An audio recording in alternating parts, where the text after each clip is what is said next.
you go into negotiations, you need to do a substantial number of preparations on your own. You need to figure out what you're trying to solve. What is the problem that you want to solve? These 5 questions that you ask before you go into negotiations, Alexandra Carter and Ask for More, she calls them mirror questions because you're asking them of yourself, you're asking them in the mirror. So what's the problem I want to solve? We think that seems really easy, but a lot of times we're not really sure what the problem is. We know there's a problem, but we haven't been able to identify exactly what it is. So the best way to do this is first summarize the problem in one sentence. So let's say, okay, my problem is that my sister disrespects me and doesn't thank me for anything I do. That's a problem. You know, it's a personal problem, but it's a real problem in a relationship that, you know, has been going on probably since you were born and will probably go on until you die. So that type of situation, that type of problem, you identify, you turn it into a sentence. Then you turn it around and you make it not negative and you focus on the future. So instead of saying my sister disrespects me and doesn't thank me for anything I do, now the problem becomes I need respect and acknowledgement from my sister. Then you take that and you turn it into a question. How can I feel respected and acknowledged by my sister? So you've started with this very negative thought. You've made it more positive, trying to focus on how we're going to solve this in the future. And now you've turned it into a question. Then you want to cast a net rather than a fishing line. You want to be as broad as you possibly can. And you want to think about the problem as if that actually came true, what would it look like? So starting with the problem of my sister disrespects me and doesn't thank me for anything I do, we've now turned it into how can I achieve a relationship with my sister that feels healthy enough to sustain? That's really the problem that we're trying to solve. So you need to spend a little bit of time on whatever issue you're having, whether it's business, a contract, you know, a personal situation, something with your kids, whatever the problem is, you need to do that exercise of doing it in one sentence, taking out the negative and focusing on the future, turning it into a question, and then making sure that your net is thrown out broad enough to really identify what the problem is and what the solution would look like if you could get there. That's the first step. Then you talk about what do I need? Many times when I start negotiations, people will say, well, I need a fair solution. Or I need this provision to be more fair. The problem with that is that fair, well, I always tell my kids, you know, fair is when everyone gets what they need, not when everyone gets the same thing. But if you ask 10 different people, if you gave them a situation and you asked 10 people, what do you think would be a fair result here? You're going to get 10 different answers. Someone might say, well, I think you should pay him $20,000. Someone else might say, well, I think she should get her job back. Someone might say, well, I think it would be fair if I got a promotion. So really identifying what do you need out of this negotiation is the second step. The third is asking yourself, what do I feel? A lot of people don't like to talk about emotions, or if you're in business, you say feelings have nothing to do with how business works. Your feelings are always there. If you're really, really angry about something, that anger is going to kind of be bubbling under the negotiation the whole time. If you're upset, if you're embarrassed, if you're anxious, all of those feelings directly impact the negotiation. So on your side, you want to identify those feelings, acknowledge them, and then focus again on those first 2 issues. Okay, I know I feel really embarrassed about this situation, but what do I need to get past it? What is the problem that I'm trying to solve? The next thing is, how have you handled this successfully in the past? You know, sometimes as managing partner, I deal with a lot of employee issues, and it's probably in some ways my least favorite part of my job because they're very emotional. But if you look at how you've handled a similar situation that worked out, that can be helpful.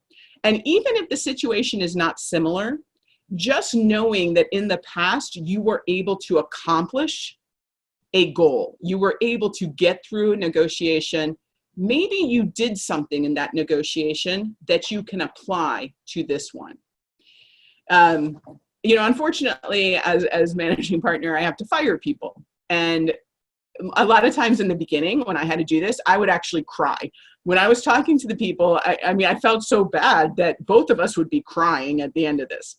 And I started bringing one of my partners in whenever we were going to let someone go. And I realized that he handled the situation completely different than me. He almost turned it into, we were doing these people a favor by firing them because this was not the right job for them. And he identified for them their strengths, and he identified why this particular job didn't work out. And he actually almost gave them some advice about what kind of job to go out and look for. And so even though that wasn't a success of mine, I started using those same skills. And at the end of, you know, a firing meeting, these people were thanking me for, you know, giving them the opportunity and helping them figure out where they really needed to be. So you can also use other people's success in negotiation to get where you need to be. The last question you ask yourself is, what do I think the first step is? So I'm going to go into this negotiation. Where should I start? What's the first step in achieving this? I usually start with easy topics that we can agree on. I like to build rapport with the other side by maybe showing them that my client is willing to give on this particular point. So that's checked off the list. And look, you know, here's another topic that we agree on. Great, checked off the list. And oh, here's a third item. You know, we can give this. Can you give this? Great, checked off the list. And I actually almost talk about that as I'm doing the negotiation. Well, look, we've already agreed on 3 points. That's great. You know, it's really going well. You're building rapport. You're showing the other side that you can get this done, that we have a lot in common, and you're moving along. So I'd like to have early success and build that up. I have a partner that does the exact opposite. He goes in with the deal breakers. And he says, well, here's the 2 deal breakers. Let's see what we can do with them. And his thing is that if we can get past these 2 big points, then everything else is going to be so easy. And that also works.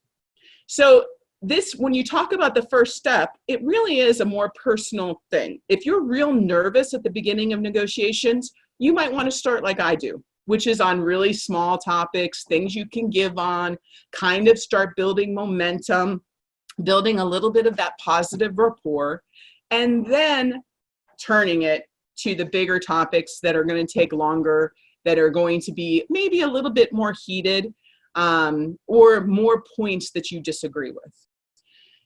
If you're super confident, or if your client says, listen, if I can't get these 2 points, I'm not interested in continuing, you know, and I'm willing to walk away, then maybe you go in and say, okay, here's the deal breaker. Can we, you know, get there? What do you think? What's your position on this, you know, and talking it through. So those are 2 techniques that you can use when you talk about the first step. And a lot of it is just figuring out which of those 2 you want to try. And you might try different ones in different situations and see if they work. You know, a little bit of negotiation is trial and error, because you're never quite sure what the other side's going to do. So, you know, you might want to try one technique in one type of negotiation and then try something else in the next one. Once you've done all of that prep, and there's been a lot of studies that show people say, you know, doing that, putting that time in up front saved me days on the back end, because really identifying the problem and understanding what I really needed or what my client really needed made all the difference in the world, and it gave me the opportunity to be a lot more focused. So doing that is really important. But then you're going to have to get the counterparty to do the same thing. But you're not going to be able to send them homework and say, oh, you answer these 5 questions before the negotiations and then we'll talk about them. You're going to have to get them to do that during the negotiation. And the best question that you can start with when you sit down starts with the words, tell me. Tell me, what brought you here today? You know, if you're not sure what the negotiation's about, tell me your perspective on where we're at. Tell me about how you see the issues. You want them to be able to talk through the problem, and you want to hear what they think the problem is. But you don't want to just say, what's the problem? Okay, because people, that's a very narrow question. You're trying to give very broad questions in a negotiation so you can get people to elaborate and you can hear what they're really saying. Once you put the question out there, Alexandra Carter calls it landing the plane. We hate silence. If you ask a question and there's more than 4 seconds of silence, you start to panic. We have to get more comfortable with silence on the other side. So when you ask the question, tell me about how you see the issues. Land the plane, which means let that question sit there. Don't fill in other things. Don't say, well, tell me about where you are in the negotiation. And then 2 seconds later, have they made an offer? Have you made a counter offer? Now you're doing all the work for the other side, and you really can't. You want to give them the opportunity to answer your question. But when you think about it, 5 seconds of silence is painful. 10 seconds is even worse. But you have to get comfortable with that silence in a negotiation. When I was a teacher, a lot of my educational classes talked about that silence when you're asking a room full of students questions. And they call it think time, which is basically giving people the opportunity to process what you ask them in their head, and then either to raise their hand or to respond. Many new teachers, super uncomfortable with that silence. And when they ask a question and 2 or 3 seconds pass and there's no answer, they think, well, no one understands, I didn't teach this right. And they end up repeating a lesson or repeating an explanation that really wasn't necessary. The students just needed more time to think. Even in a law school classroom, you know, a lot of times I would put questions out there. Well, first of all, no one wants to make eye contact with you because they're afraid if they make eye contact with you, they're going to have to answer. But I used to let 5, 6, 10 seconds pass, and then I would remind students, you know, even if you're not making eye contact with me, I can still see you. I can call on you. And eventually people would participate and answer. But that is so important, is giving people the opportunity to think and respond in a negotiation. Don't assume on the second question, when you ask people, what do you need? Don't assume you know what people need. Sometimes people need something completely different than you anticipate. And I think a great example of this is something I saw in the paper at the end of July. There was a family after the Marjorie Stoneman Douglas shootings. There was a family that had taken in the shooter, and he had lived with them for a couple months before the tragedy. And within about 2 weeks of the shooting, 25 lawsuits had been filed against this family, mainly from the victims' families, but also survivors, other people that had been involved in the incident. And they all sued this family seeking monetary damages. And they blamed them for the incident. That was almost 2.5 years ago. And all of these lawsuits, they were going back and forth. And I actually, talked to one of the attorneys that had been involved. Finally, they sat down in June and they asked these people who had filed the lawsuits, what do you need? And actually, although the suits were for money, it had nothing to do with money.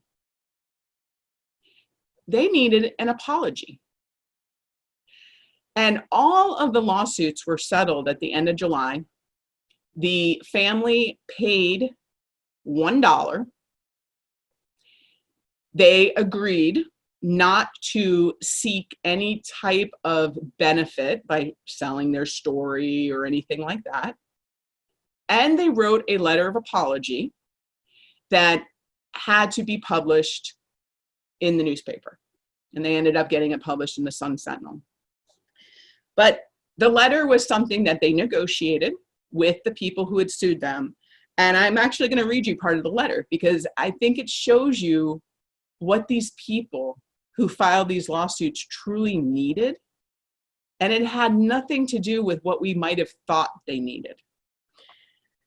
We, James and Kimberly Sneed, will forever regret taking Nicholas Cruz into our home. We did so believing we were helping a troubled young man who needed help. We are profoundly sorry for the actions and inactions which may have contributed to Nicholas Cruz's ability to carry out the murders on February 14, 2018.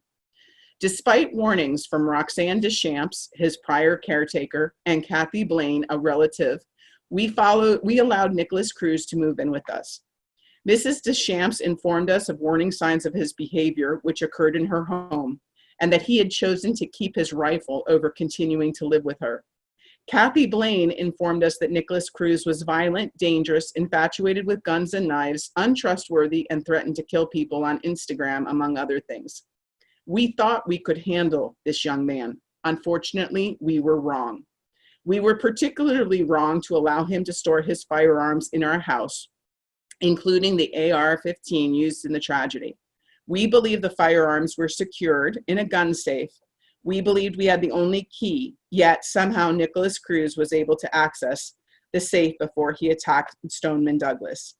We want people to learn from our mistakes and experience. Before considering bringing a troubled young person, particularly a teen, into your home, you should consider your safety, the safety of your family, and the safety of the community at large. You are assuming this danger. If they have a history or exhibit any warning signs, you must immediately get him or her the professional help they need and contact law enforcement. Don't just naively think that you can handle it yourself. And make sure you securely lock any and all firearms. Make sure you have the only key. Review the person's social media regularly. And when you see something, say something to law enforcement, to mental health professionals, to everyone. Basically, all the victims' families, they needed someone to be responsible and to acknowledge that they had made a mistake. It took 2.5 years for someone to figure out during the negotiations that that's what these people needed. So don't assume that you understand what the needs of the other side are. It may very much be that you don't. You also can ask people, instead of, when we talked about the mirror questions, we said, how am I feeling? What are my feelings? I think it's very hard to talk about feelings in a negotiation. As soon as you bring up the F word, people are like, oh, what is this, a psychology session?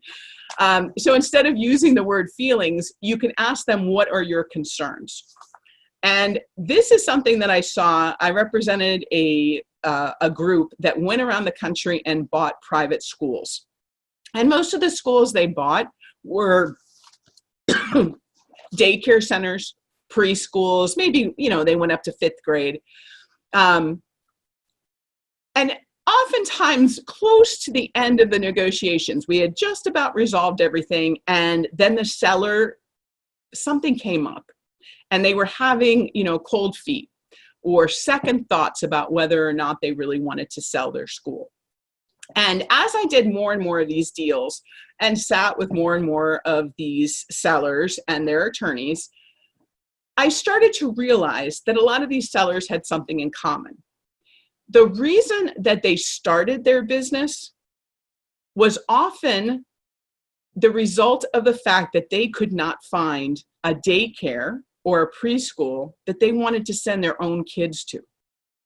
So they created something that they felt better served children's needs.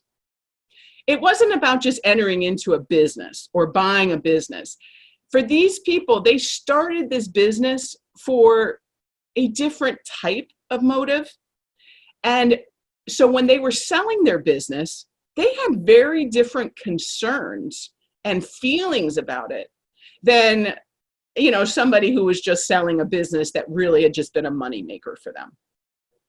And by asking, what are your concerns, I started to be able to see what their concerns were. Many times my client thought, well, they just need more money. But really, what their concerns were about their legacy. One person said, well, I'm really concerned that if I sell the school, that my grandkids won't be able to come here.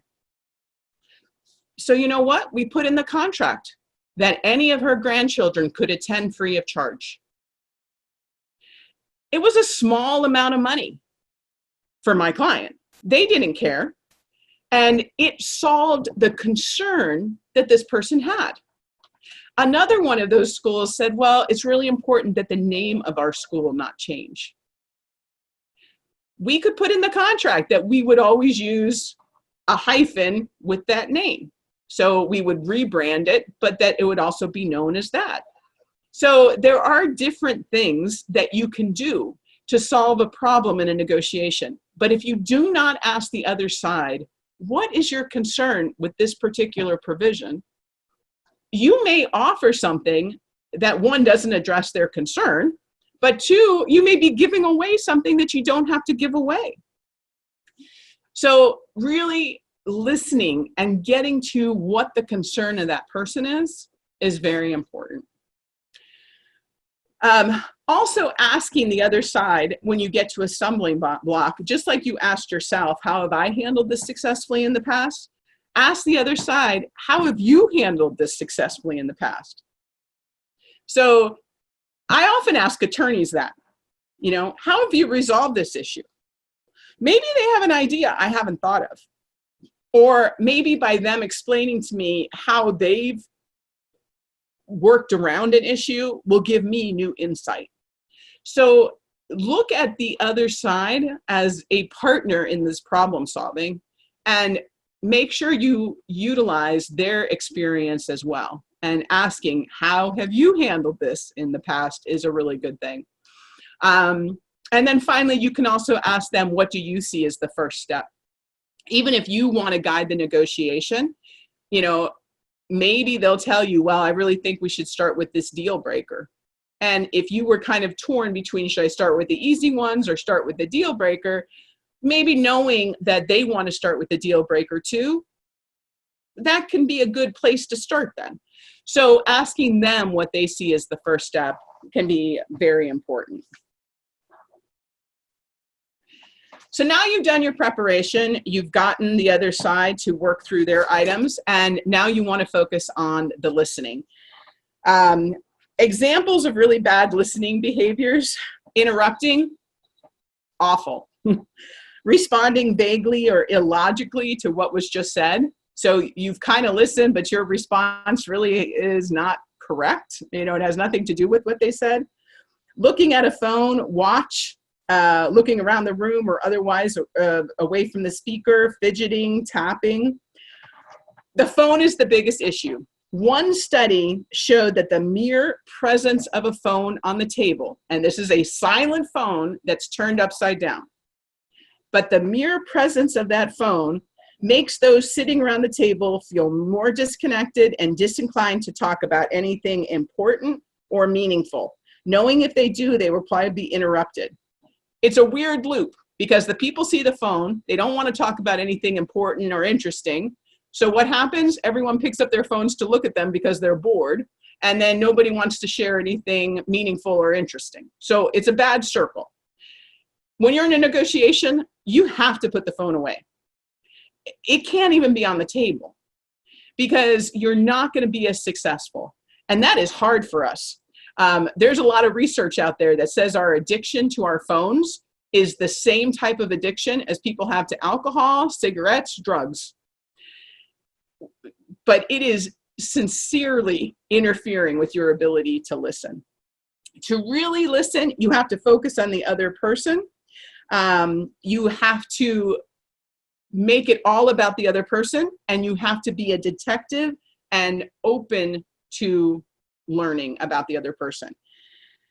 There was a lot of studies about people responding and whether they were high on the listening scale or low answers on the listening scale. And one of the examples is that a mother says, you know what, I can't stand it when my baby cries.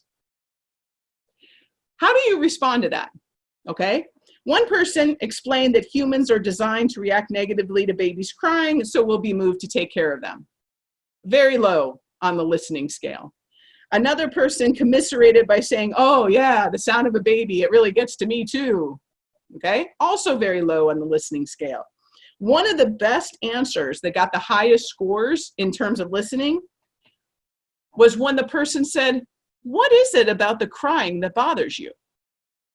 So asking a question, and actually the person thought about it and said, well, you know what? I think it reminds me of when I used to cry and no one cared.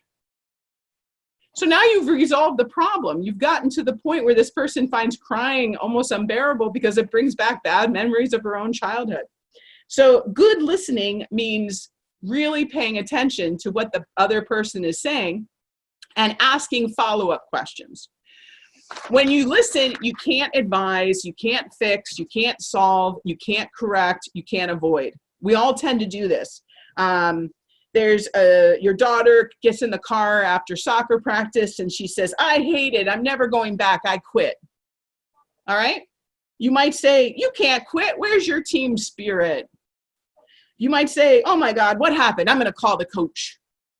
Or you might say, are you hungry? Let's go eat. It'll make you feel better.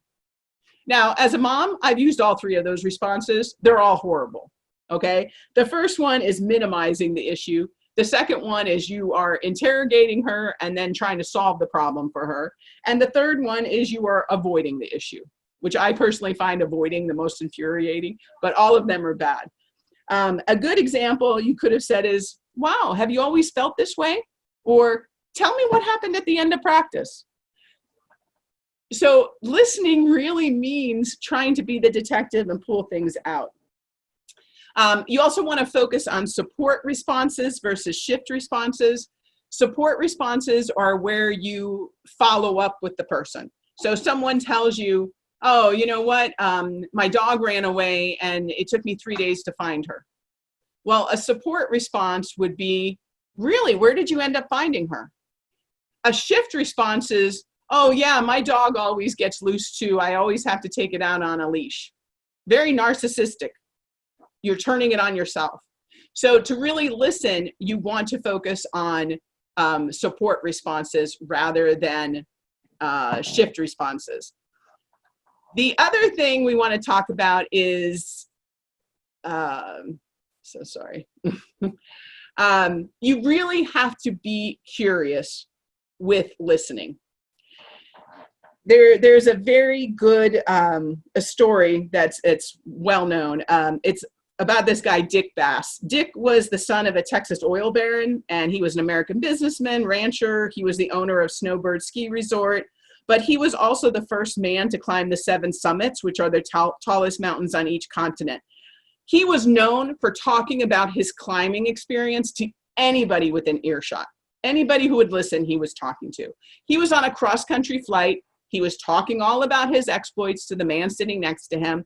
He was talking about how he almost died in the Himalayas, and he climbed Everest. And at the very end of this cross-country flight, he realized that he hadn't even properly been introduced to the guy next to him. And so he says, "Oh, I'm sorry, I didn't catch your name." And the man says, "That's okay," extending his hand. "I'm Neil Armstrong. Nice to meet you." So what a missed opportunity for Dick Bass. And you start to look a little foolish when you're not open to really hearing about what other people have said. Finally, and I know we're really short on time, so I want to just talk about dealing with difficult situations. You've tried all these things. You've tried asking questions. You've tried to get people to connect. It just doesn't seem to be working. What do? Put the questions aside. Fine. Try to build rapport some other way. Try to make some connections. Maybe talk to them about, "Oh, I see that, your kid is, you also have a kid. It must be really hard with homeschooling right now." Try to make a connection some way else. Bring someone in to help you listen. There's a reason why we sometimes have someone come with us to the doctor when we're getting, important news.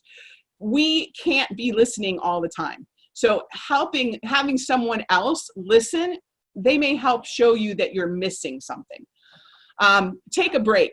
There's a reason that air traffic controllers are forced to take a break every 90 minutes to 2 hours. Listening is very hard work. And when you're listening, not just for what people are saying, but you're also listening to see, is this person under stress? Are they confused? It's exhausting.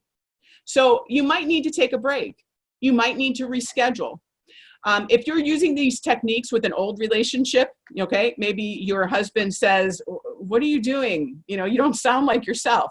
Be honest. Say, "Yeah, I learned some new techniques. Our relationship is really important to me. I'm trying to, try something different here." And if nothing else works, focus on what you've learned about yourself. You already did all that preparation work. Okay, you learned something. Some problems are not solvable. The best you can do is manage them. We talked about in the beginning that relationship between the daughter and her mother. That's not going to be solved. All she can do is manage it. Not all marriages can be saved. Sometimes you just have to manage the divorce. So realizing that not everything can be solved, and it's not a failure on your part. It just could be that you've learned something different than you intentionally thought you would learn.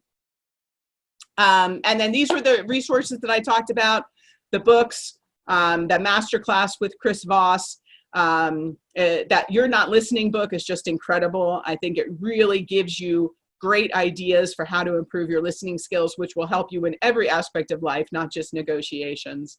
And then finally, there's my contact information if you want to reach out to me. I'm more than happy to answer any questions and to help you. So thank you very much. I think I got it just in time, Lori.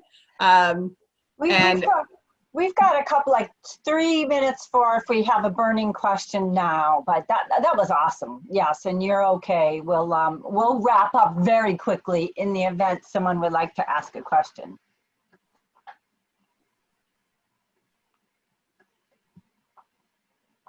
Go ahead and unmute yourself if you have a question for Colleen. You have time. You have time for one question. Okay, Colleen, I'll turn it back to you, and then I'll have Jessica close us up. Okay. Let me just see. So that's really my topic. I hope that you learned a few things. And like I said, please feel free to reach out to me if you have any questions on the legal side, if you have any questions on negotiation, anything I talked about today. I try to focus on being a good listener. So I would be happy to talk to you and answer any questions offline. Great. And again, thank you, Colleen. That was awesome information. Great. So thank you all for joining us. Thank you, Colleen, for leading this incredible discussion. We hope we've helped you level set your day and have you come away knowing more than you started.